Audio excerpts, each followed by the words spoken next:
I don't think we can, be at ease or treat each other well whilst we have this notion that racism is only a one-way street. No, but it does create a consciousness. People from all different cultural backgrounds can meet. Christianity has had an extraordinarily profound and fundamental effect on the development of the country, nationhood, law, our arts, culture, music, language, literature, spirituality, sense of time, sense of politics, ethics.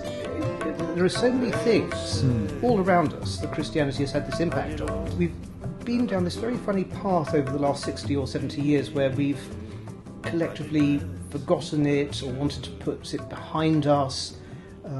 And as a result, there is, I think, a sense of disconnection, not just spiritually, but also in terms of understanding the identity, both of the country and us collectively, and how things even work. The world as it could be. And I think the other problem that the Church, in terms of its theological understanding of its senior leadership, is facing, is that they haven't managed to deal with the question of the Christian response to migration and the changes in society adequately. Welcome to another edition of Peckham Podcast. Today I have a very special guest, multiple talents, a church warden in a small country town, a barrister educated at Oxford, and very much an author of a book that I'm going to have some conversation with him about, whilst we might use it as a springboard for going we know not where. The book is a delightful book with a fabulous title, Is An Englishman. The theme of the book is, of course, incredibly important, and that's very much a driver for me, because I've liked the idea of looking at community and faith, whether on a local or a national level, as a theme or indeed just a background, but a presence one way or another in all these podcasts that we do. So let me welcome Bijan Omrani. Great pleasure to be with you today. Thank you for coming all the way that you have from somewhere else in England. There we are, from the southwest. Yes, the deep southwest, and now you're in southeast Yes, London. Yes. How about that? Yes, well, when I was in London, I was very much a North London person, so it's sort of doubly strange for me to be in these parts. But really? But nevertheless, a great pleasure. Uncomfortable, Bijan? No, not uncomfortable. I mean, as I say, I used to have a very good friend who lived here, sadly no longer with us. But it's always the case with London that you have your villages, and my village was, well, the north, Islington, Balls Pond Road, Dalston. Right. And when you get stuck in your villages, then Yeah. Anywhere else seems a vast tramp away. Camden? Yeah, I know. No. Well, crossing the river and going north for me as a Peckham Well, person, exactly. 45 years. The howling wilderness. You know. can't get beyond. So look, Bijan, I just want to cut to the chase, because you say, you're looking at Christianity and the creation of England.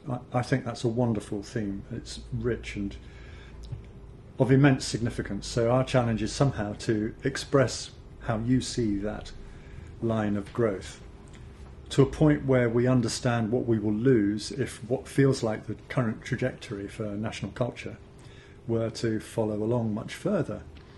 The title is somewhat provocative. Was that an intention?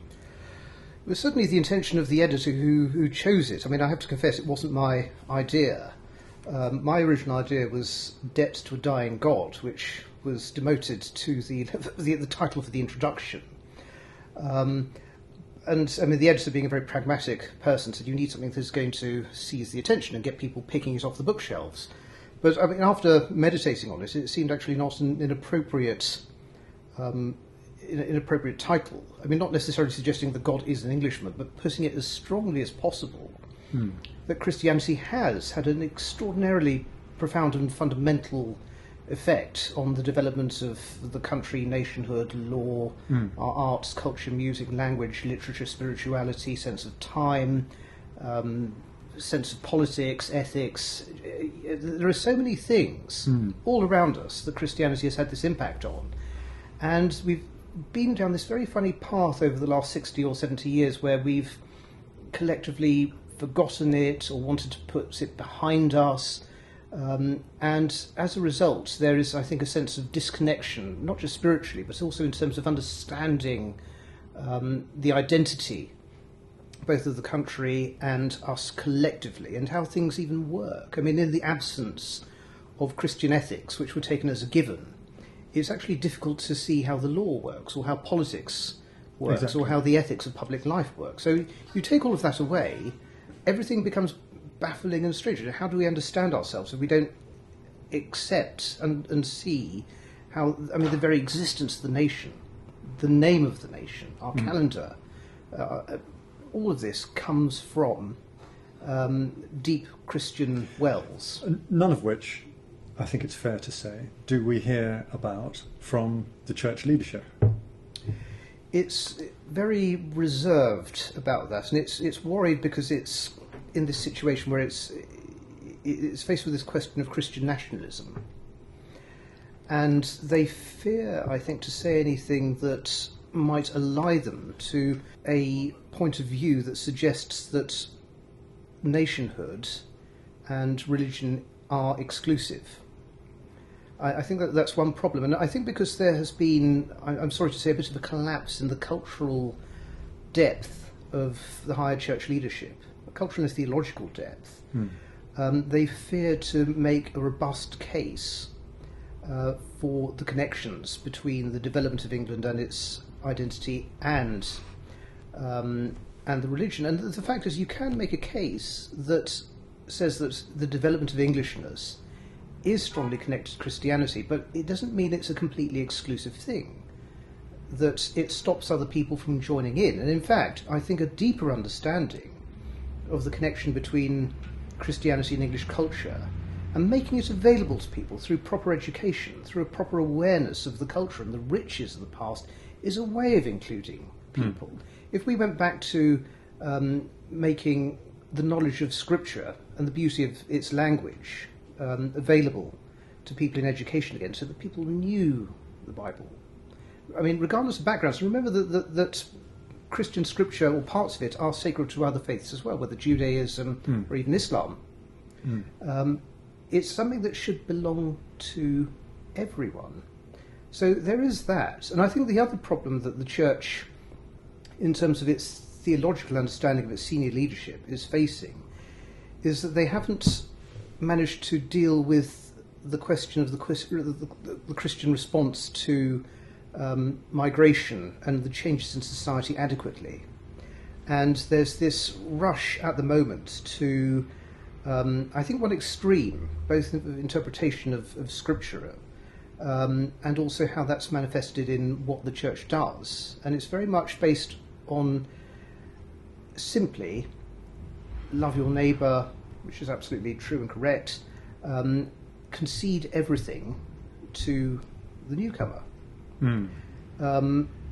And whilst Scripture certainly is about the love of neighbour, the duty to look after the vulnerable, that's absolutely there. But there is a universality to that. You cannot abnegate the duty to the people who are already with you, who are vulnerable, to simply looking after one group of people who might be new to society. Or your own people who are themselves on their spiritual journey, of which you are leadership. Yes, partly that, but also you have to remember that Scripture is very clear, both the Old and New Testament, on the idea that we have duties in society, but strangers and newcomers also have very profound duties to the societies into which they come. A duty you would think. Well, it's very clear in Scripture. There's a duty of respect to the religion and the culture that they find, a duty to adapt themselves to that culture, a duty of general respect, and to be good guests, to be good newcomers. I mean, Christ himself says, when you go to a feast, don't go and sit at the head of the table next to the host. Sit at the foot of the table, so that ultimately the host might say, "Friend, come up higher." A guest has to bring something, as Christ does, a blessing, a gift, healing. The idea that everything is a one-way street, that there is complete abandonment to the needs and demands and expectations of the newcomer, is, I think, something that is not scriptural. And I think the problem with the theology that is expressed by the church leadership that you might see, for example, in a lot of the racial justice work done by the Committee of the Archbishop's Council, is that it's unbalanced in this respect, and it's leading us towards lots of the, I think, critical race theory ideas, which we can see are not doing anything for the cohesion or stability of society. This notion that racism is not a person of one colour saying to a person of another colour, I don't like you because of your colour, but the critical race theory idea, which you will see in a lot of writing, theological writing and policies of the church, is that it's a structural thing, and racism can only be from the dominant group towards the lower groups. Racism is something that can't go the other way in that reading.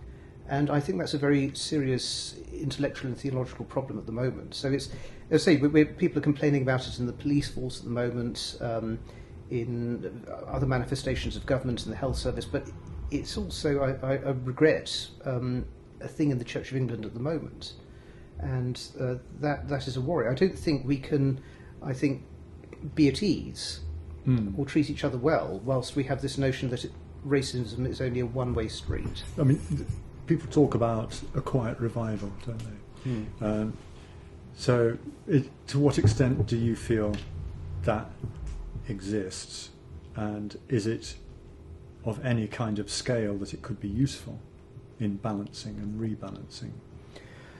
I mean, of course, there was a recent challenge to the figures of the Quiet Revival report from last year that said that they weren't reliable, and there has been other data that challenges it fundamentally. But I think some of that empirical data simply isn't fitting with a lot of the anecdotal evidence that people are seeing. There are more young people turning up at churches looking for things. There's a lot of online and personal engagement which doesn't necessarily register in attendance figures at churches. And I think that what's really happening, I mean, this is my best impression from speaking to people, and speaking to people particularly who've done research in the area, is that there is a general spiritual awakening, particularly amongst the young. So it's not just about Christianity, it's just general openness to spiritual and religious ideas that we might not have had 20 years ago. I mean, 20 years ago you had the whole world of the new atheist movement, Richard Dawkins, Christopher Hitchens. A lot of it, I think, was a reaction to 9/11, and that it was particularly focused against radical Islamism, but then all religion got swept up in its wake, and atheism was a very fashionable thing. And it's much rarer for people to talk about them being atheists nowadays. People will generally say, I'm an agnostic.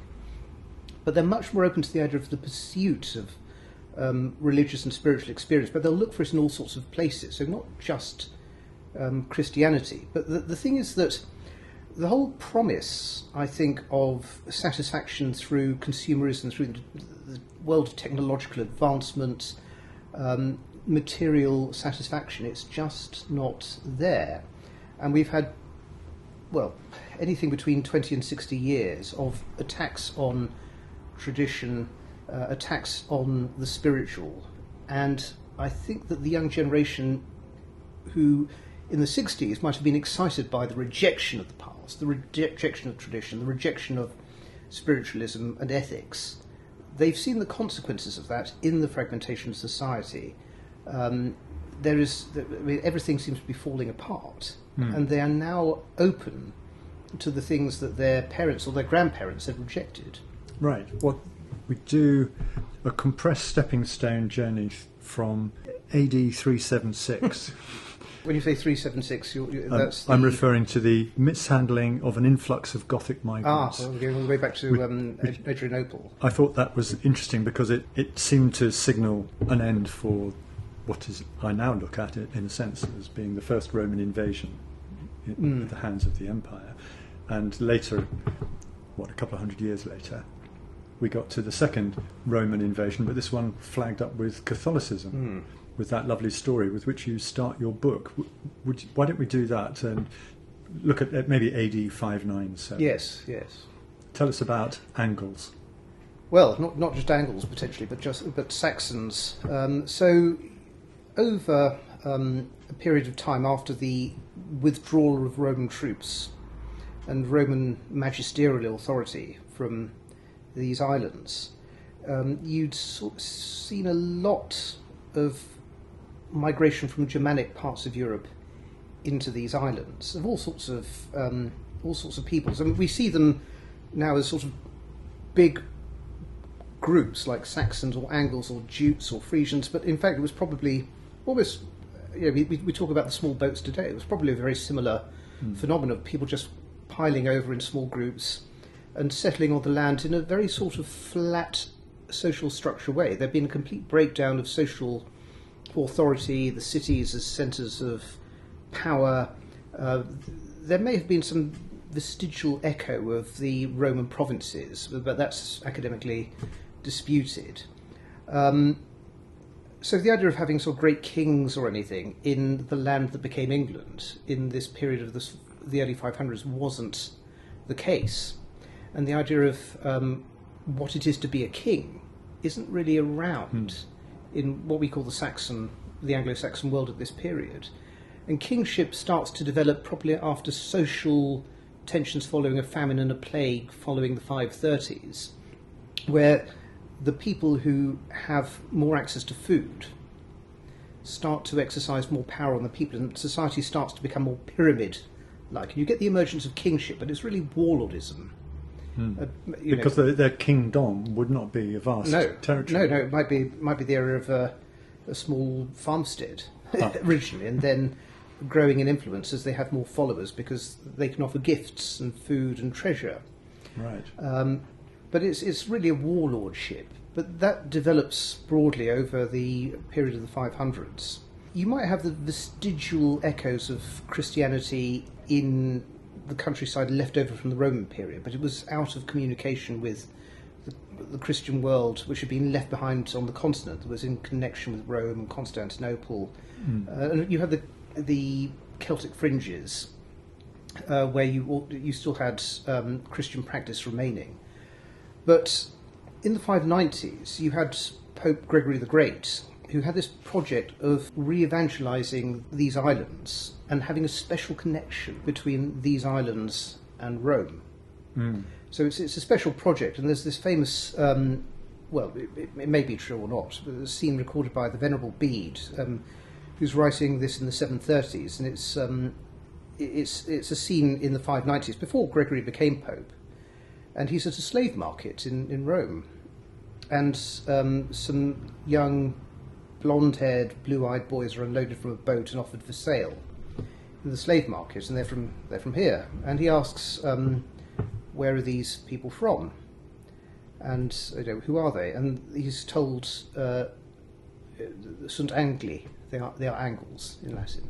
And he replies, known Angli, said Angeli. They are not Angles, but they are angels. And the Venerable Bede was very interested in this play on words, this pun. There are more puns of that order that came from Pope Gregory, but you described them as bad puns. Well, they're bad puns. Well, all puns are bad in a sense, but well, not if they're funny. Not if they're funny, I suppose. Taste in puns aside, Bede saw this as prophetic because it was the Pope, or the person who was going to become Pope, favouring a particular identity and a particular name above all others, and also seeing the people here not as all sorts of different groups or races or tribes, but seeing them just as one. They're not Saxons or Frisians or Jutes or Angles, they're all just Angles, or angels. And so for Bede, he decides to favour that name, Angli.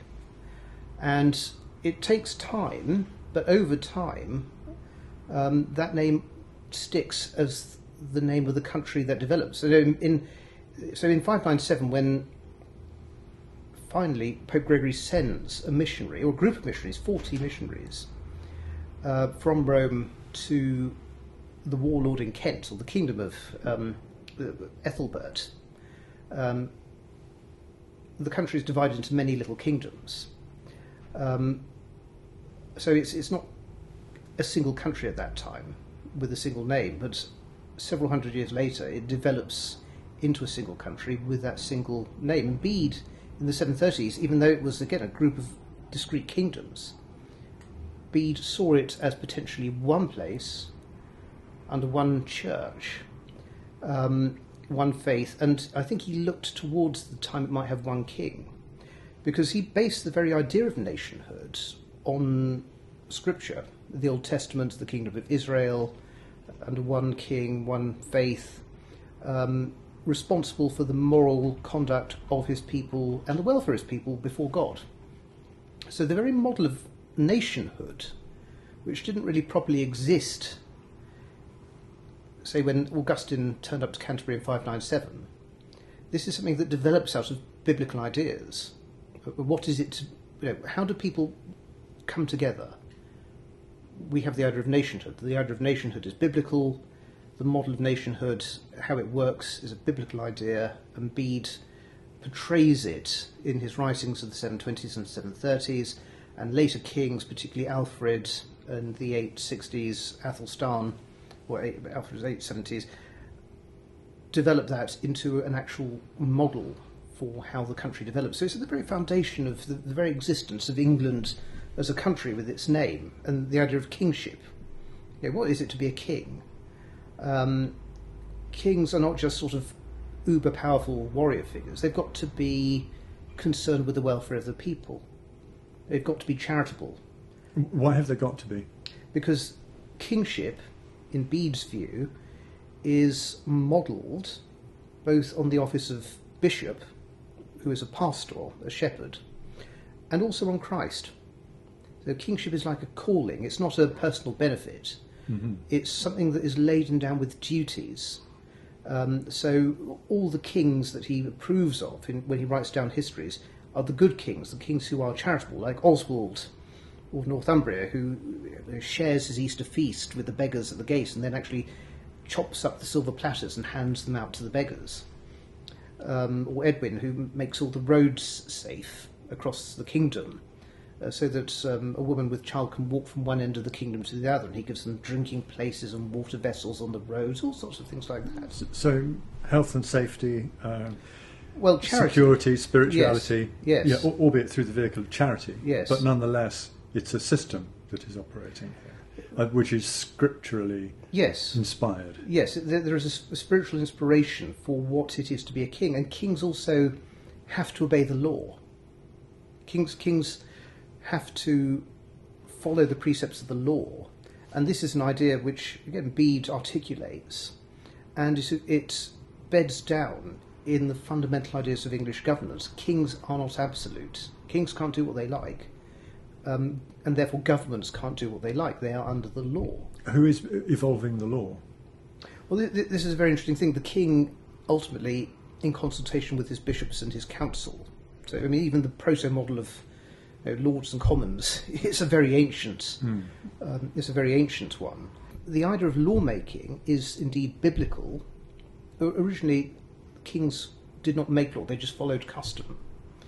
The making of law is an idea which is drawn from the Bible, but law which is a manifestation of the law of God.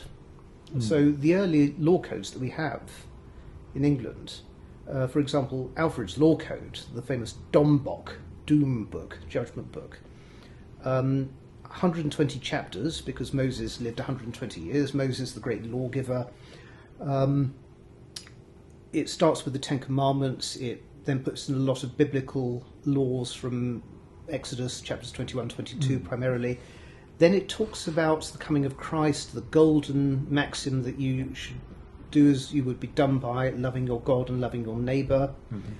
And then showing a set of mollified precepts where you don't actually pay such severe penalties for first offences, because humanity is redeemed by Christ, and you shouldn't punish humanity severely for sort of small offences. And these ideas, again, are echoed in later law codes. I mean, for example, under Athelstan, under Canute, and the ideas of charity again are actually in their laws. I mean, Athelstan orders that poor people should be looked after; they should be given bacon and grain and clothes, and if his officers don't look after them properly, they're fined. What, wasn't Athelstan the first king of England?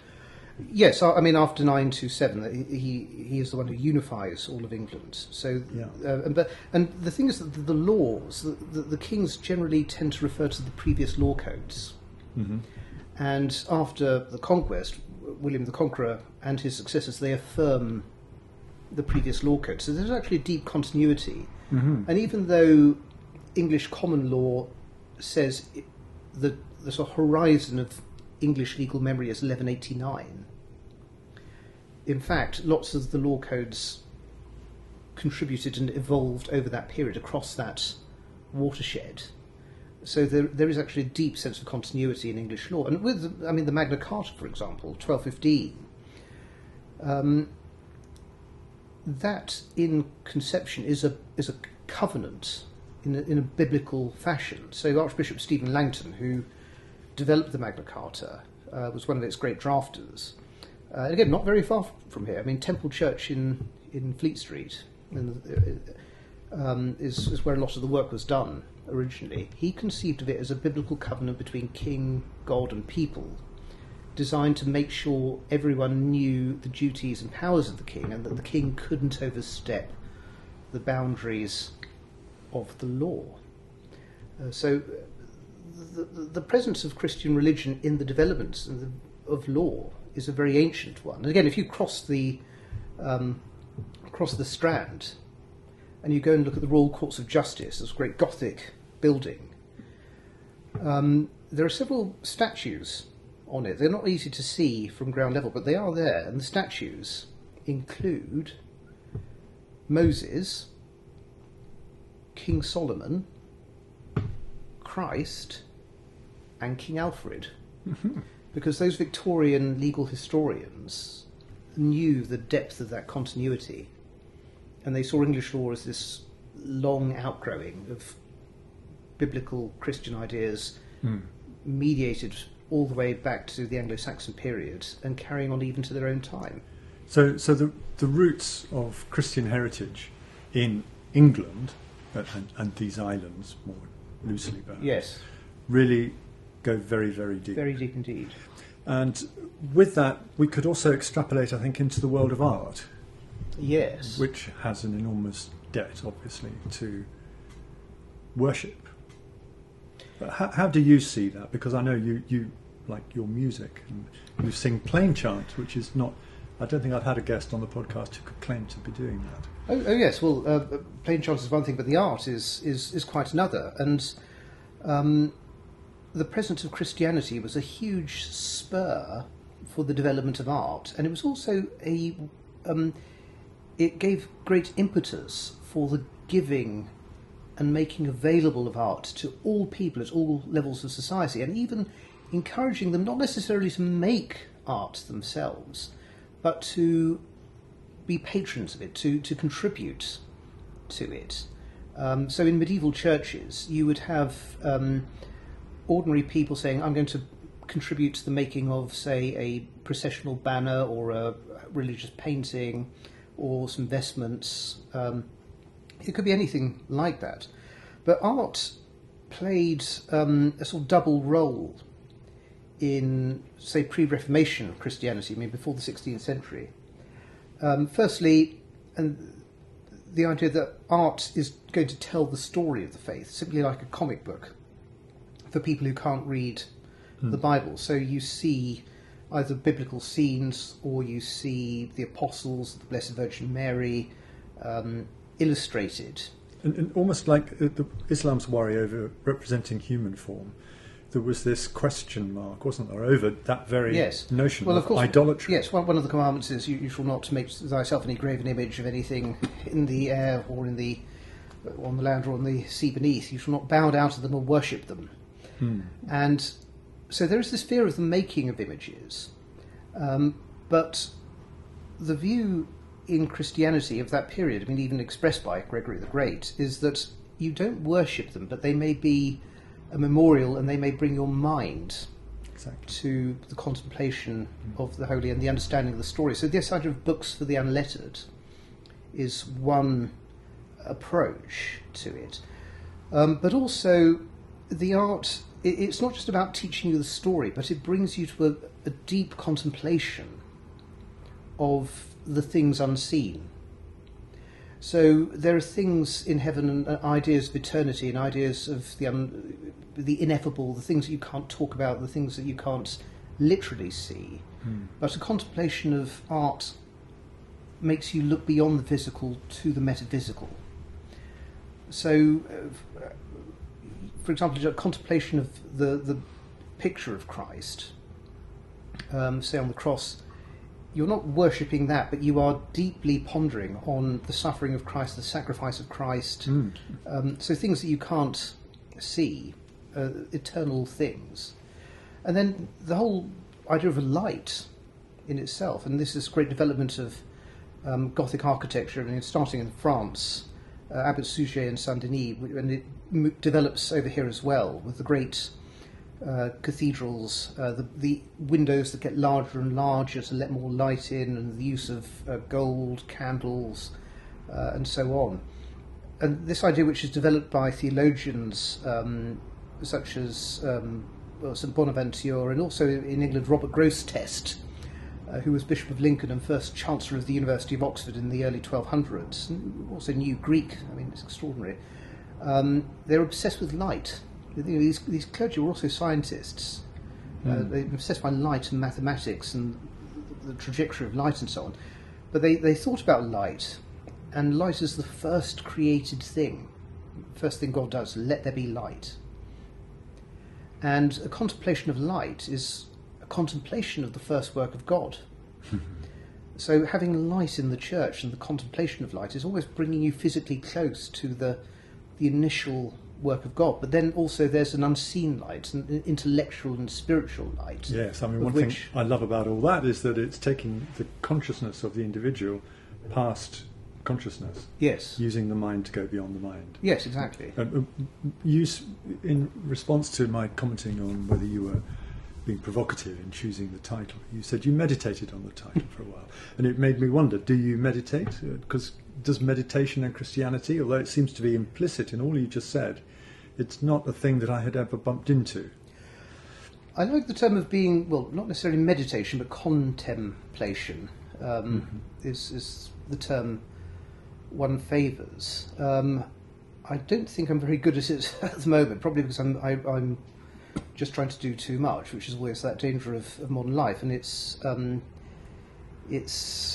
a problem with the world at the moment. It demands much busyness of us, but that time for prayer and contemplation is very, very important. I think I was probably better at it when I was younger. I mean, that contemplation, and again, this is an idea which art in particular, but also some scriptural ideas give us from Christianity, in that a contemplation of the created world is a thinking upon the works of God, and a way of helping us to contemplate the power and magnificence of God, and then the things that go beyond that as you contemplate the physical world. Yes, on the radio, just to jump in, on the radio this morning, I happened to bump into a programme on Radio 4 where they were talking, I think it was the In Our Time series, and they were talking about trees and wood and what was wood. And, you know, in as it were near the beginning of time for us on this planet, apparently there were no trees, of course, at one point, because life in any form was only slowly making its way out of the waters of the deep. Which is a strange thought, and had we walked around we would have seen little but surfaces of rock. And the amount of time it then took that would elapse was, you know, measured in a few hundreds of millions of years. Yes. Which, as we hurtle along in our too busy time with all our technology that allows us to communicate voraciously and endlessly and sometimes needlessly, well, it makes you wonder, doesn't it? That detachment from contemplation is bad for us. Yeah. Because if we are grounded in the metaphysical, ultimately, I think we feel happier, more in order. I mean, there is, I think, a grand sense of order to the world and to creation. and it's only by stopping and contemplating it that we conceive of that order and our connection and our grounding, our sense of grounding, and the loss of faith, the loss of idea that prayer is something that can be valid, that we don't stop and contemplate, is a problem. It very much is. I think I'm just going to read you one of these because it's a book called Tasting Wisdom by a gentleman who's a Benedictine monk, and he's compiled 366. Yes, short, very handy for the leap year. Just in case. Yes. So I thought, what's his message for today? And he says, there are two sides to the coin of finding oneself. Losing oneself and finding that we are found. Discovering that we are found is more expansive. It happens in a bigger space than anything we could call myself. It involves another. The whole idea of self changes when self-knowledge dawns. This is an insight into human consciousness, found in the gospel teaching of great urgency for our time. We have sunk so far into a culture of narcissism and so conditioned by a training in self-fixation. It is an individualism and self-important entitlement linked cruelly, at the same time, to loneliness and low self-esteem. And I thought, my word, that's just a wonderful, powerful, composite thought. And it seems like a perfect summation. He wrote this a few years ago, or made the assembly 2 years ago. But to be talking about narcissism and individualism in the same moment as loneliness and low self-esteem is a real insight for me. I thought that was a brilliant droplet of wisdom. Well, I mean, I think a lot of the problems in society, this is something I speak about in the latter part of the book, this breakup is something which is attributable to a very profound change in the character of society from the 1960s onwards, where I think earlier, I mean, this is a bit of a generalisation, but you had a world where people had to work in society for anything. They're little groups. Churches were based around the idea of congregations, clubs around those congregations that did all sorts of things. There's an imperative to be charitable, and the arena for charity is the local group, the church, the clubs that are around the church, and also the realm of activity and the realm of ethical development being brought up. You do it as groups of young people and people generally who work around the church to do anything from handing out hymn books, knocking on doors to make sure people are okay, sewing groups, coal clubs to make sure people have coal, nursing groups, sports groups, tea dances, choirs, musical groups. So many things happened in these groups, and they had to do so because you were generally stationary. Everything in sort of, I suppose, financial terms had to be done in a collegiate way, and also in terms of technology. And with the 60s, you have this extraordinary outburst of affluence and technology, which allowed people to be much more individual. So this is the popularisation of the television, the LP, recorded and amplified music, the car, central heating. Suddenly you don't have to be together with other people in order to have activities, to do things. And then all of these old clubs and groups and associations, often around churches, but not exclusively, certainly, start to run down because people don't go to them anymore. Yeah. So all of the culture that happens, you would go to church, and as a byproduct you would socialise, learn music, probably meet a partner, but in that ethical and cultural world where you learn how to relate to people under Christian ethics, that it vaporises. It's community as a living organism. As a living organism. Yeah. And as a result, all of the culture and the ethics, which are very communal in spirit and work together with other people, help other people, that goes. And there's this new interest in the self. And so you get this rise of youth culture, which is much more self-orientated, self-actualization, what's in it for me. And that combines with a new idea about psychology, which comes from the west coast of the States primarily, which says your self-actualization, the satisfaction of your deepest desires, is the most important thing in the world. It's not about putting your desires at a lower level of importance than working together with other people for the good of society. Forget that. You know, what you want is the most important thing.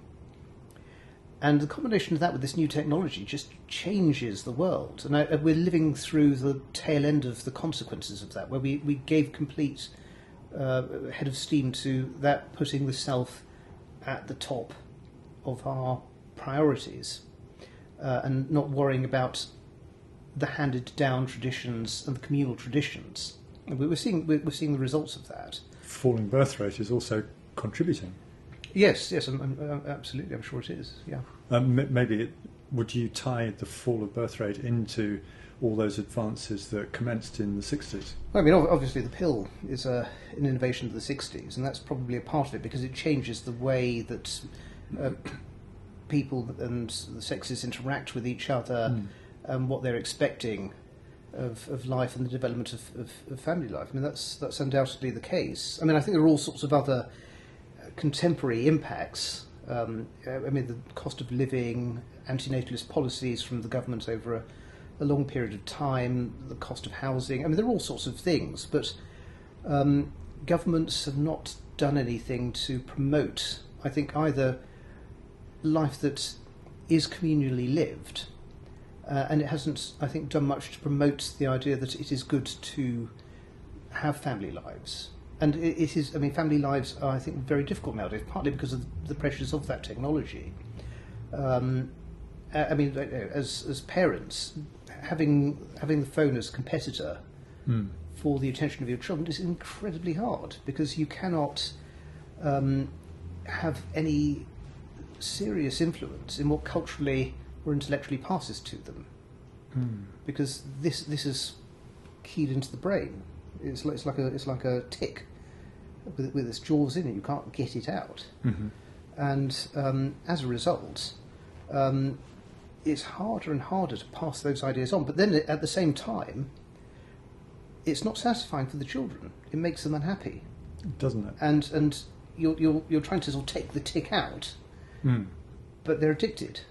It's sort of pumping the endorphins in, and they feel they can't do without it. So you're absolutely on a hiding to nothing about the situation we're in. And it was allowed to happen and encouraged with the pandemic. You know, buy your children devices, and we'll teach them via the devices. We didn't really think very hard about the consequences of that. Sit them down in front of your iPad or whatever the device is. Yes. That sorts that out for half an hour, whatever it is. Yes. But then there's also the technology creates gadgets that we now can't live without, in inverted commas, and so they have to be paid for. Yes. And then they need upkeep. And well, we've been nudged into those technologies, but there is a paradox at the moment, in that as much as those technologies have caused harm, they're also allowing, by means of independent influencers, content creators and so on, access to some of the traditional ideas of culture and religion which children are now not getting through the schools or in sort of the ordinary widespread culture.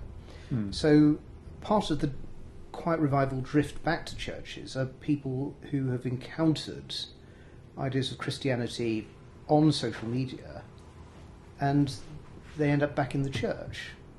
And so that's not a bad thing. And it may be that we have to use social media more as influencers to reconnect people with ideas of a lot of the culture, the literature, religious ideas, music and art, which is so intrinsic to our identity and our mental good and our spiritual good, which is just not being passed down by a cultural establishment, which I think is deeply unambitious, almost contemptuous of the capacity of ordinary people to appreciate the very best that our culture has given us.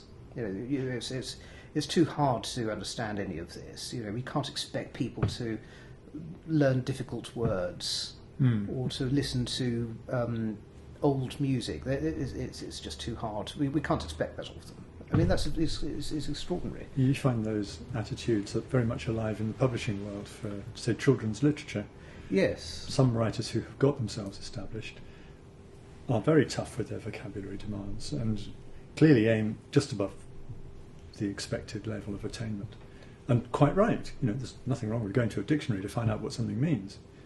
But new writers, you've got to be brilliant to be noticed. That's a big ask. You're probably quite good, and that would generally work.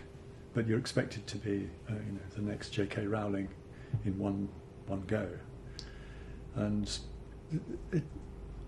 it's killing things. It seems to me. Yes, with throttling possibility. Yes, I mean you have to be a celebrity to get published, particularly in the children's world. There you go.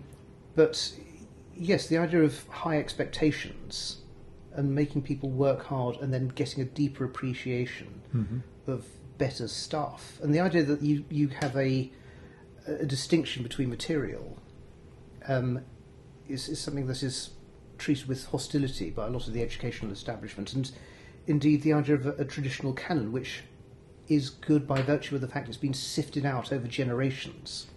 The stuff that is at the top of the canon, it's there for a reason. It's that people have come back to it because they've seen it's really good, and it answers so many questions. It makes us think particularly hard about questions that haven't gone away.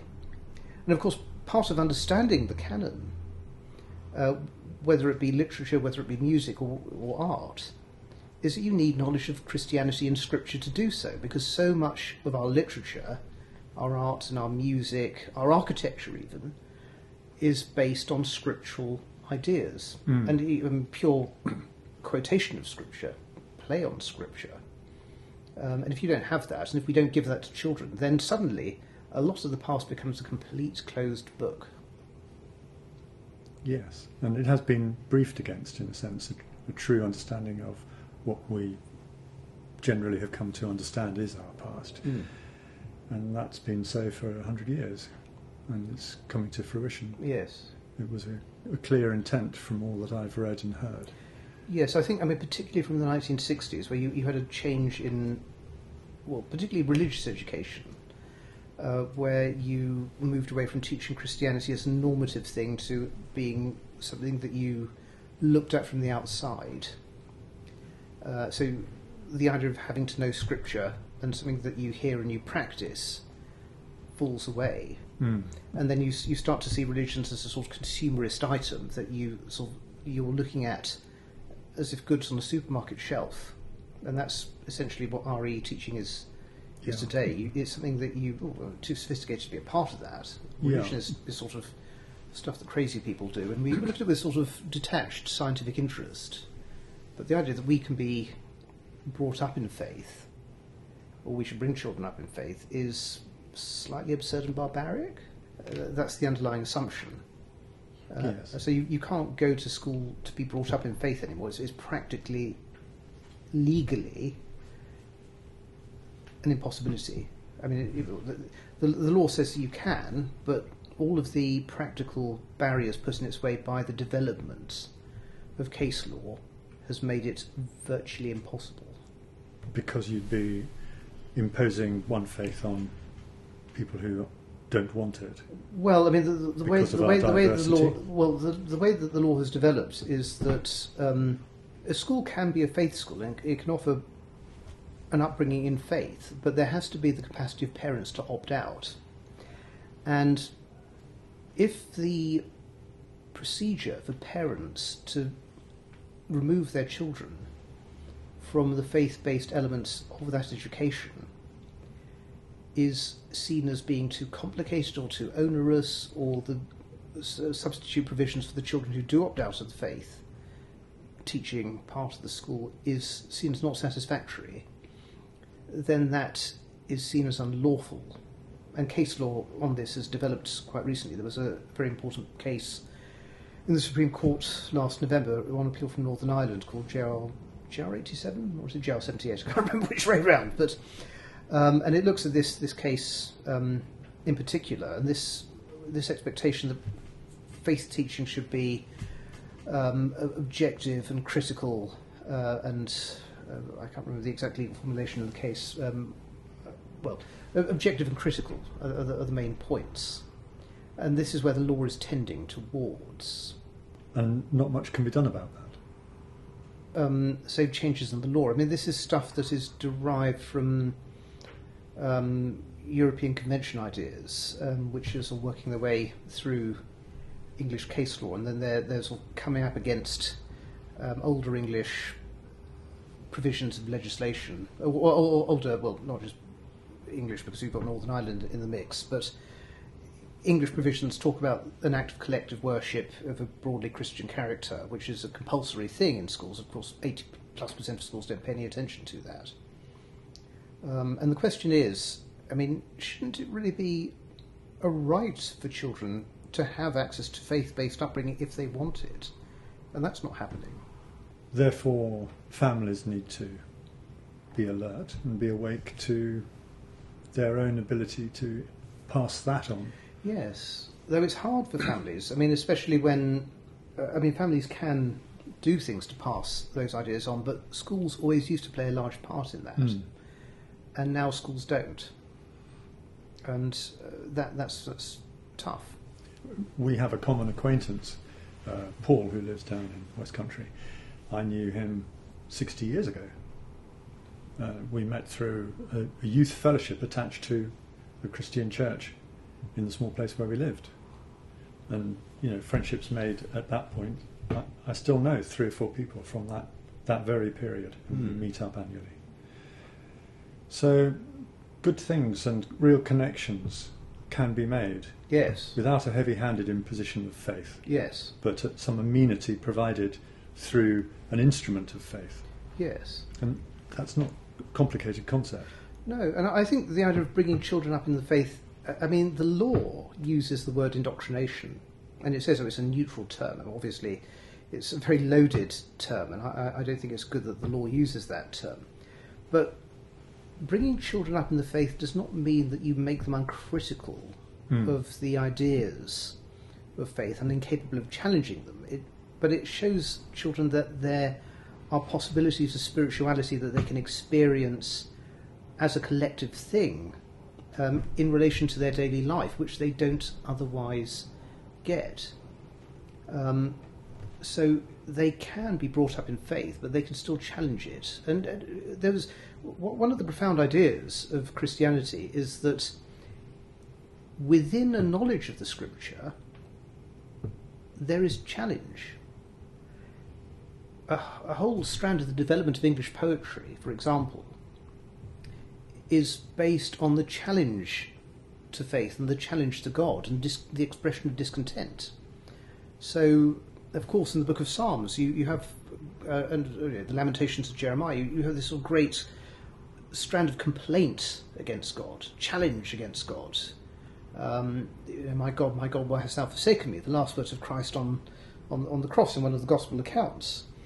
And that idea of the capacity to complain and challenge God is taken up as an idea by English poets like John Donne, like George Herbert, who was both clerics in the 17th century.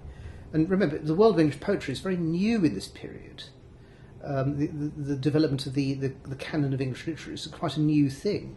And they are moved by the fact that Scripture allows them to complain against God, to write challenges to God and complaints against God in their own poetry. So you have George Herbert saying, "Whither, oh, whither art thou fled, my Lord, my love? My searches are my daily bread, yet never prove." The poets complain, but they're coming from a world of deep faith and deep understanding of faith. They can still be critical. So this idea that if you're brought up in faith now, you you are indoctrinated like a zombie or a robot, and you can't turn around and challenge what you've been given, is just untrue.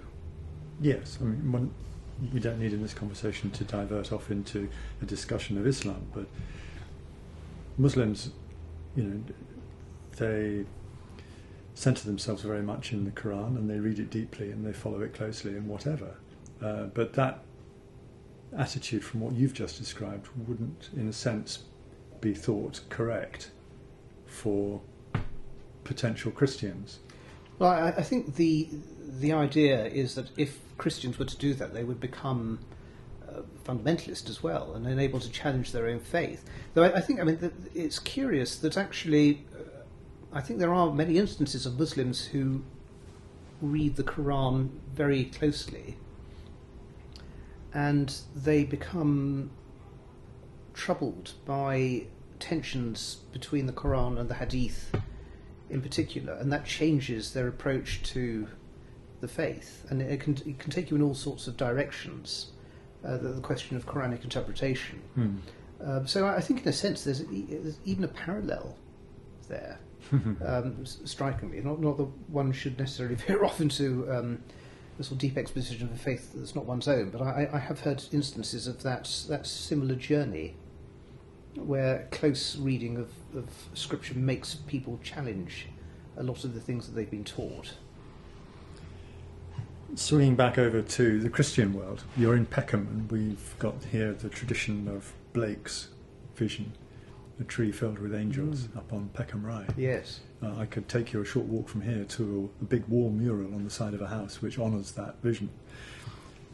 This world of imagination is the world of eternity, a world in a grain of sand and a heaven in a wild flower. Inspirational words, they're very moving somehow. And that comes from an artist, a visionary, a poet, a man of real substance. And you also mentioned at the same point in your book, God Is An Englishman, Samuel Palmer. And yes. I just recently, literally very recently, discovered, because I can get a train direct from here to Shoreham in Kent, Yes. that he had settled in Shoreham in Kent, and that was an inspirational landscape for him in his wonderful paintings. So I was suddenly hit with these great milestones in our history, which we weren't able to sketch it all in by a million miles, but the one that began in the 500s with that second Roman invasion. The thought of this tradition that's fed law in relation to monarchy and helped define kingship and produced glorious music, the potential for art, music, poetry, literature, analytical writing such as your own to help us centre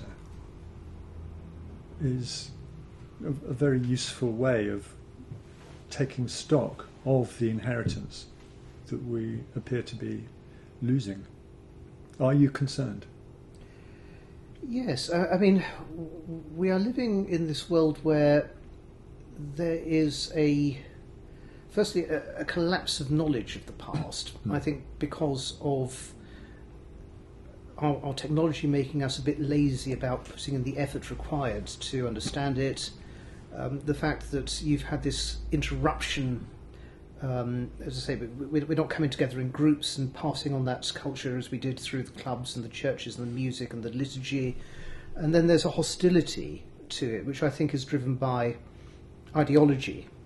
This urge to find ways of condemning the past by whatever means possible,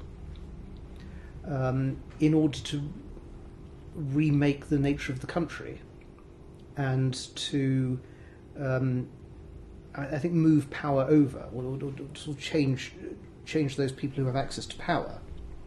So there is a hunting for any way possible to suggest that not just that England collectively has been evil in its past and done evil which is almost irredeemable, but also that its culture is somehow evil, exclusionary, wicked, and that, I think, seems to be a keynote of a lot of contemporary cultural commentary at the moment. They don't want to engage with the traditions, they don't want to conceive of the idea that anything could be good about it, that it's exclusive, elitist, racist perhaps, that there's nothing good to be found in it, and that you have to completely move to the present, and that only the present can be relevant, and that only the present and the products of the present can be exciting, even if the products of the present are completely deracinated from any of the ideas of the signposts of tradition. I think that's the thing that we see in various contemporary artistic and cultural and educational discourses. Yeah, which is to take a surface view of life, isn't it, and to deny the value of exploring the inner. Yes. I mean, potentially, yes. I mean, I think there's a reason why. Sorry, I'm just looking up the second piece I wanted to offer. The inner exploration is at least as important as the outer. I liken it to something I discovered in maths. I'm not a mathematician, but I love the fact that the Fibonacci sequence, which starts 0, 1, 1, 2, 3, 5, 8, 13, where you add the two previous numbers to get the next one and so on. And that leads you almost to the golden mean curve. Yes, yes. The thing about the golden mean is it goes in forever and out forever. Therefore it is from the infinite and is divine. And the Fibonacci sequence begins with nothing and postulates from 0 to 1. And much like human life, and the divine shows us, that there is actually a bit more to life. Even if you don't, as Christians, don't seem to talk very much about karma and reincarnation, which I think is an important doorway to go through, then there's still riches to be found. And almost to prove the point, the last reading, which was for today's meditation, ended with the notion of loneliness and low self-esteem coming straight out of individualism and self-importance, which is a brilliant observation. And the first word of the day that I picked, which was the 3rd of December, which has 2 or 3 reasons for me. It's World Disability Day. I did a lot of work with disabled people. It happens to be my birthday, and it's also the date on which that man, Henry Novak, was killed, that we're all sort of, in this time of recording, we're rather awash with that story. So we finished on loneliness and low self-esteem, and his first word is solitude. So you think, okay, solitude is learning. So loneliness is just an attitude away from the most positive step that you might discover. Solitude is learning to accept our uniqueness, that we are utterly unique in the universe can at first be a terrifying insight. Whoever I am, regardless of what others think of me, has never happened before and is unrepeatable. I love that. We are who we are. This can only be contemplated if we can see beyond our egocentric vision. To see like this is to undergo an intensive expansion of consciousness, which can be frightening because it means to let go of all that we are clinging to. The fear fades as the experience intensifies and unfolds the true meaning of solitude.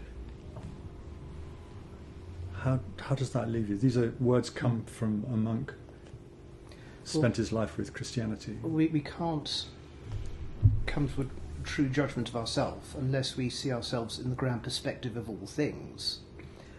And I think a Christian education and a canonical education is all a part of that, because it incorporates everything from the idea of contemplation and prayer to the drawing from works which have embedded in them the wisdom of many, many ages, and people passing through all sorts of forms of thought, engagement, ideas being offered to us.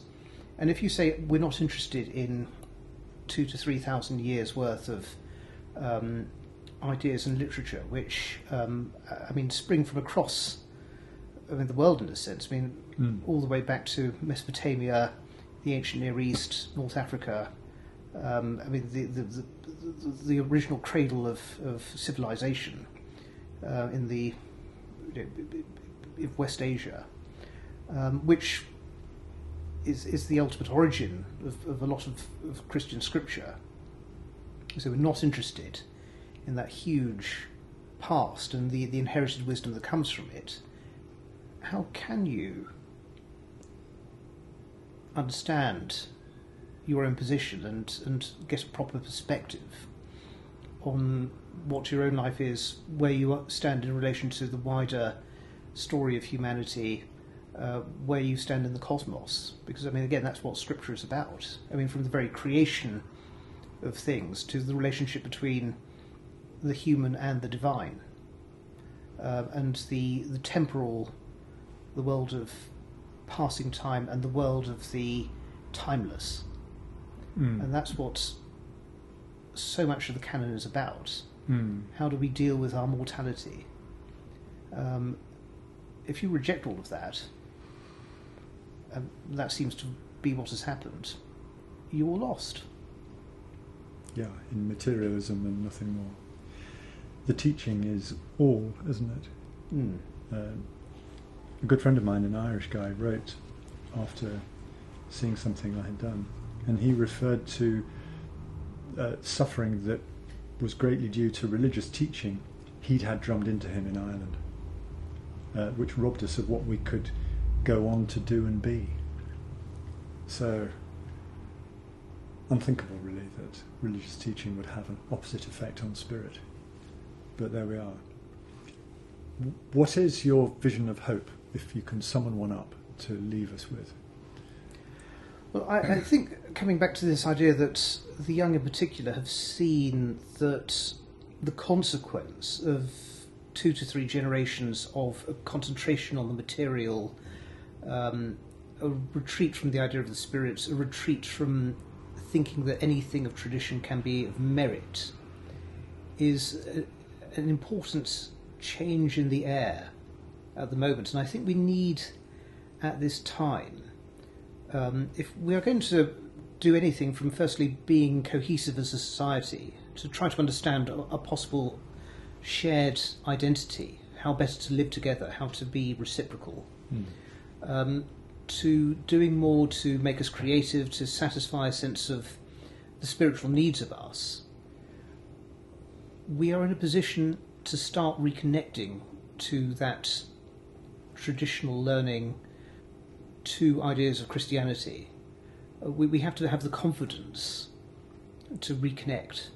And that's what we need at the moment. And if we can find that confidence to say, okay, I'm not going to be daunted by the difficulty of learning a hard text or trying to get people to re-engage in music, art that's been passed down for generations. If we have the confidence to do that, we, I think, will find ourselves in a much better place in time. So that's my hope, that the need is now present and obvious. We just need the confidence to say we can re-engage. They'll say, I did all that I could. Something positive to keep in mind in some dark times. Bijan, thank you so much. Great pleasure. Thank you for having me here.